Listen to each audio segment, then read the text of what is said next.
રામનવમીના પાવન પર્વને લઈને ભાવનગર શહેરમાં તૈયારીઓ તેજ બની ગઈ છે, ત્યારે સુરક્ષાની દ્રષ્ટિએ પોલીસ તંત્ર પણ એક્શન મોડમાં જોવા મળી રહ્યું છે.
રામનવમી અનુસંધાને ભગવાન રામની જે શોભાયાત્રા નીકળનાર છે તે અનુસંધાને પોલીસ દ્વારા સંપૂર્ણ તૈયારી કરવામાં આવેલા છે.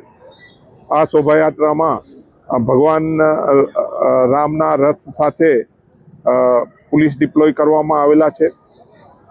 બીજા જે બંદોબસ્તની વાત કરીએ તો મૂવિંગ બંદોબસ્ત છે, ફિક્સ પોઈન્ટ રાખવામાં આવેલા છે, ધાબા પોઈન્ટ રાખવામાં આવેલા છે અને કોમ્યુનલ સંવેદનશીલ પોઈન્ટ ઉપર એસઆરપીની ડિપ્લોયમેન્ટ કરવામાં આવેલા છે.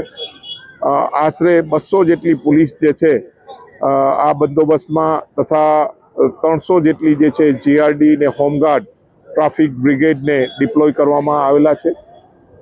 ખૂબ જ હર્ષ ઉલ્લાસના વાતાવરણમાં આ શોભાયાત્રા શાંતિમય વાતાવરણમાં નીકળે તે રીતની સંપૂર્ણ તૈયારી કરવામાં આવેલા છે. જે કોમ્યુનલ સંવેદનશીલ પોઈન્ટ છે, જ્યાં ગલી જે છે ત્યાં ઘોડેસવારને ડિપ્લોય કરવામાં આવેલા છે. સાંઢિયાવાડ જેવા વિસ્તાર જે છે ત્યાં વજ્ર તૈનાત કરવામાં આવેલા છે.